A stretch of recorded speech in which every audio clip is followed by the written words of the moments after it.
AfterBuzz TV. What's going on? I'm Allie Conner Bradford here for the Hit the Floor behind the scenes segment with two very special people. You guys know Nick Purdue. Of course. And the writer, creator, the genius behind this amazing show, James LaRosa. I'm taking out some cash right now so that I can read 20. I mean...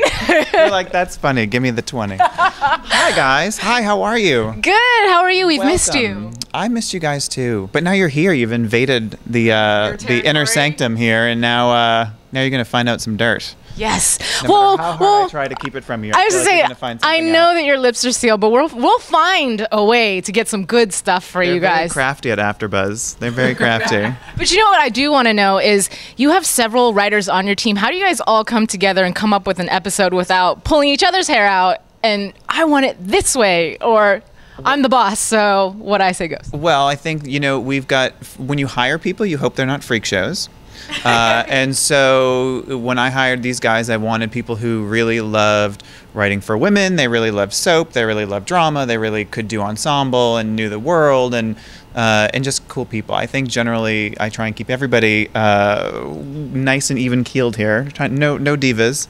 And we all really love the show. It's a fun world. The cast is great, and so we kind of get together. The characters are very defined to the point where they're not going to pitch, Yelena going to outer space or we're generally on the same page as far as stuff that goes on. And I lay out the season before the season even starts, so we're all on the same page as far as what we're going to.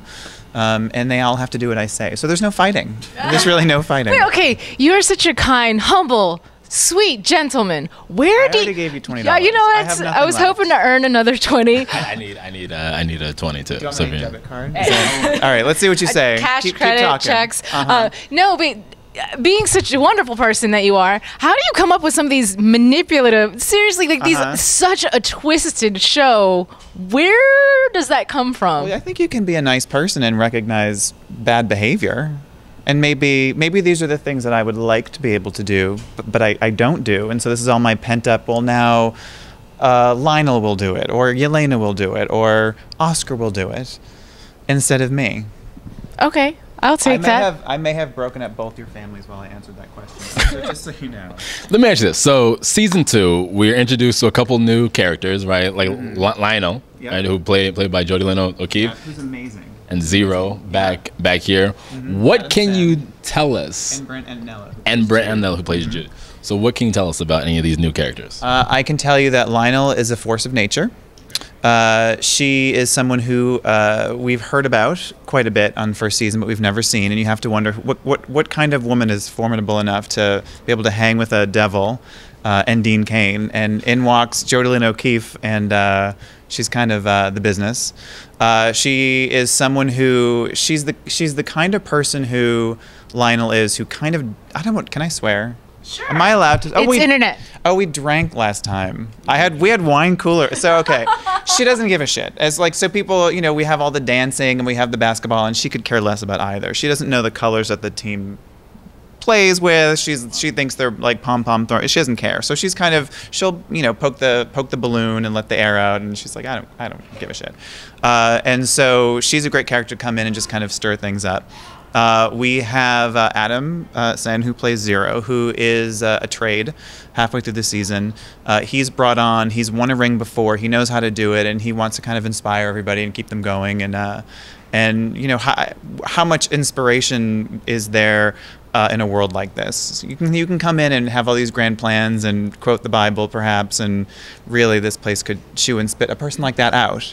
So the question is sort of how he fits in. And then our final new guy is Jude, who is the sort of an up and coming agent who really scraped to bring Zero here. He wants inside the arena, and for purposes you'll have to just watch and find out. But it's a lot of, there are no sort of wallflowers on this show. Anyone who comes along usually has some sort of an agenda. So, but keep an eye on them. It's been really fun watching that those three particular actors fuse with us here, because we are a family. We're very close, and the world is very established. Everyone knows Asha and Yelena and Kyle and Raquel, and so to bring in new people might feel kind of like, who are these strangers?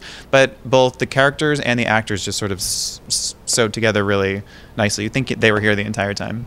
So when we come back to season 2, is there a time lapse, or are we picking it up right where we left off? We're picking it up pretty much right after we left off. It might feel like we've been gone for a while, but when you watch the show, it's basically Asha was named All-Star. She's, doing it with Derek on the back of a car. It's pretty much like a week or two later. So we're not losing any momentum. We're not, it's not 5 years later where they're at. I mean, it's literally how Yelena and Terrence broke up, and I wanted to see what that looked like right away. I didn't want to have some scar that we're going back 6 months or whatever. I mean, everything is very raw, very new. We're gonna break ground on the new arena, like Oscar said at the end of last season. This is what's coming up, so now we get to see it. So okay, now going into season 2. Because you said that you basically laid out the season prior to kind of writing it. So now, how long does that take for you? And like during season 1, were you already thinking about season 2? I'm already thinking about season 5. So I mean, knock wood. There's no wood here. I'm sorry. It's a set. It's a set. Did you just knock me? I did. I far enough ahead that I know what's up. I mean, there's a grand plan for the Asha and Yelena of it all. There's a grand plan for the Pete and Sloan and Raquel. So it's really about finding those benchmarks. And I knew what the end of the season was going to be, and you work towards that. And how long it takes, I mean, it depends on what you're really talking about. Are you talking about when you decide what those kind of key things are at the end of the season? Are you talking about what those end of episode cliffhangers are going to be? I mean, our writers' room opens months before that.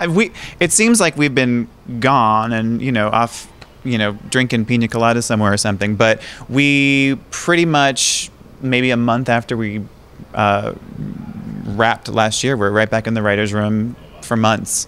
So this season is very, very tight. Like the story is very compact. It's everyone kind of swims in each other's sort of waters. It's a very drivey season.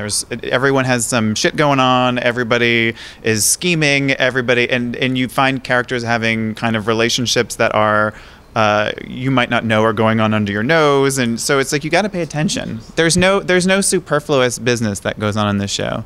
If you see something that looks slightly shady, it's completely shady. Yeah, Probably is. Yes. But now, what happens to Charlotte Ross's character Olivia?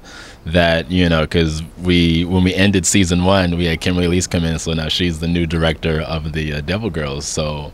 And I've been trying to do some investigation to see if Charlotte has been on set. She's been wandering around. Yeah, she's been here. Yeah. So. Well, Sloan took over her job, and so obviously at the end of last season, Olivia wasn't particularly happy about it, and but I mean, she's not of the world. But Sloan has her gig now, and so what would Olivia do to get her gig back? You'll just have to watch and see. But now that Sloan's got her office, it's sort of like Kim's got lots of characters to interact with, and Olivia could be one. You never know. Oh, I see, and I want to ask you what your favorite episode was to shoot this season. Maybe you can tell us a little bit. Yes. This season, my favorite episode to shoot this season. That's like asking me to choose a child. I will say that there's an episode that there's a few. I love them all. There are a few episodes where there are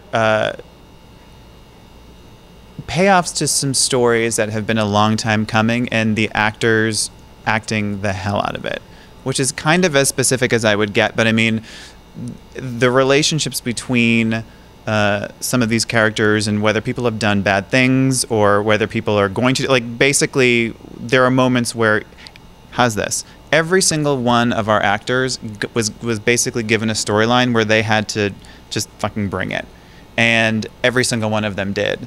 And they weren't all in the same episode, so I can't tell you this one episode is the one, but it's like they all have a moment where if you're a fan of Raquel, if you're a fan of Pete, if you're a fan of Asha, if you're a fan of Kyle, there's one moment this season where you're going to be like, holy shit, that's what they can do. Everyone, we get a lot of credit and we take it for having, really beautiful cast and really sort of juicy lines and all that stuff. But the acting that these guys pull off is fantastic. And so is there one episode I can point out? I don't know, but are there storylines that culminate in this, huge way? I think people are going to be really excited. How's that? Okay. Did I give anything away? Not at all, right? I know. I'm thinking of other things I can. Okay. I have a question. Okay. So, Mr. LaRosa. Directing? Well, I'm directing now. Oh, okay. Yeah, because Those are my two favorite episodes. Are the two that I'm actually physically responsible for. No, we're actually, we have 1 week left of production here. I'm doing the final 2 episodes. It's my first time. I've directed scenes on the show, but I haven't actually directed whole episodes. Yeah. So I took the last 2, which are epic. If I wanted, I wanted to do these 2 because they're huge, but the flip side is they're huge. So, I mean, we had one day that we filmed the other day where we had like 100 setups, which it might not mean anything to people watching, but it was the most camera work that we'd had in one single episode was at the arena. It was monster. And I was like, what? These were the episodes, like I couldn't do the one where they just, have a conversation at a cafe. It had to be anarchy. Yeah. So, but the season finale is going to be great. I can tell you that. And if it's terrible, he directed it. If it's terrible, it's the cast's fault because they are bad people who don't... He picked. Where's my 20? You're 20. I'm taking my cash back. Give it to him. He needs some cash. Oh, you had a question for him. What were you going to ask? So, season premiere of season 2, do you think it's going to be more intense than the season finale of season 1? That's actually a really great question because season 1 basically we started off with this sort of she's not super naive, but as compared to everyone else in the show, she had to sort of learn what was going on in the show, and in this sort of devil's nation, and so we were learning, like we had episodes where it was like Asha, having to kind of get her sexy on and all that kind of stuff, and the way that we ended our season last year was so high octane that that's the pace that we pick up in season 2. So in season 2, it's our first episode back. We're not going, hey guys, so remember Derek and Asha and German and aren't they here? Look, and let's reintroduce them. We know you know who they are, so we just kick this off with a bang, and every episode is going to feel like a season finale from last season, and then our season finale this season is going to feel like you've just lost your mind. Did an insane amount of drugs. So about Asha then, since she's going into it, she's now. Well, she did her business. Let's put it kindly. She did her business with Derek. PG, okay? They boned in the back of a car. Okay, Absolutely. okay, just say it. Sweet love. We dented that car, by the way. It cost us thousands of dollars. You can't put someone as large as McKinley Freeman in the back of a car and have it not cost you money, but go ahead. No, so, and she's already encountered the wrath of Yelena and everything else. So going into season 2, just a little. Oh, okay. But the wrath of Yelena hasn't even happened. You haven't even seen the wrath of Yelena yet. Oh, wow. So, but going into season 2, are we going to see just a totally different side of Asha as far as she's lost the naivety? Naivete. Yeah. Yes. So is she now going to be like the other girls, if you will? The story of Hit the Floor partially is, it was inspired by sort of a combination of Black Swan with a little So You Think You Can Dance. And so you have, if you've seen Black Swan, you have like the Winona Ryder character who's like at the top of her game, and then you have Natalie Portman come in, and it's sort of like, it's kind of that dynamic. And you sort of see, like you see in Black Swan, Natalie Portman's character kind of start to change a little bit, or what are you willing to do to get ahead, and what's that person who's got that spot that you want, what are they willing to do to hold on to that power? And so, Asha's got a trajectory. She's gonna get, does she get closer and closer to Asha in terms of behavior? I can't say, but she gets much more access to things. She gets much more ability to be sort of get preferential treatment, and does she she gets more power this season. And so the question is, will good girl Asha be able to sort of wield it properly? But it's whether it's this season or future seasons, that's kind of her arc. She's not naive anymore. Asha's not naive. She knows what this bitch is capable of. So would you ever bring in another secondary character after Asha to maybe go after her, but be the her that she was, if that makes sense? You'll have to watch season 7, which I've already planned. It's what I love about the show is that it's the world is the star, and so you could really have anyone come in and really do anything. I think at a certain point, once you reach a certain height, there's always going to be somebody behind you, and so could that happen? Absolutely.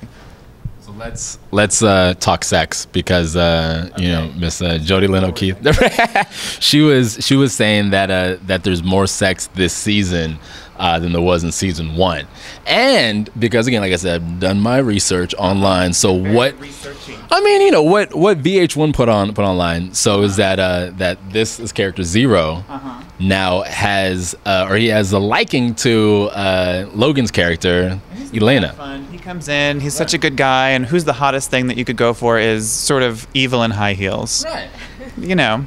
And on the trailer, yes, there's this real quick shot of screen cap. What is it? I mean, she's bent over. Elena's character's bent over. I don't know if it's a dance, but the way it looks like you know, she's getting it on. And she did say that she is getting it on this season. So now this research that you did, was this like in an office where you're watching the trailer, or were you having some alone time with? Like, I feel like you really studied this.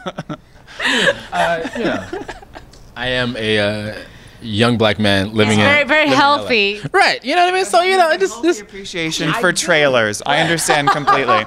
And who was the one that said there was more sex? You say Kim? Who said it? No. Logan did. Logan did. It's true. I think I was remiss in not exploiting the cast more so last year, and I felt like I needed to apologize and say, take off your clothes, and they accepted my apology. We have a lot more couples this year. We have a lot more kind of emotional back and forth and a lot more of that. So, I mean, sex is part of that. So you have people who are, you know, doing their business, as you say. Although that sounds like something else, but hey, there's, I know, right? That's where I thought. Whoops, not what I meant. Yes, there's kind of more of everything. I mean, there's more sex, there's more scheming, there's more secrets, there's more really kind of one-liners, there's more juice. I was really happy to see last season the actors bring it in different ways, and so once I saw, oh, this is where they go, or oh, this is like, then I could write to that. So you're gonna see, in addition to all the emotional kind of stuff, you're gonna see people who go, oh, you want to see how I do a bedroom scene? Okay, watch. And it's pretty good. You'll have lots more trailers to watch, probably. Wow. Well, that's amazing. So coming up already next week, May 26th, you guys do not want to miss it. The season premiere of season 2. Holy crap. Hit the floor. So thank you, James, for giving us some insight. Thank you very much. It's been a pleasure. It's been a pleasure. Shake my hand, goddamn. Oh, excuse me. Give me a hug. All right. Love me. We're cool again. Yes, We're cool. Yeah. I want the 20 back, though. Thank you, guys. Bye, See you guys. soon. Bye.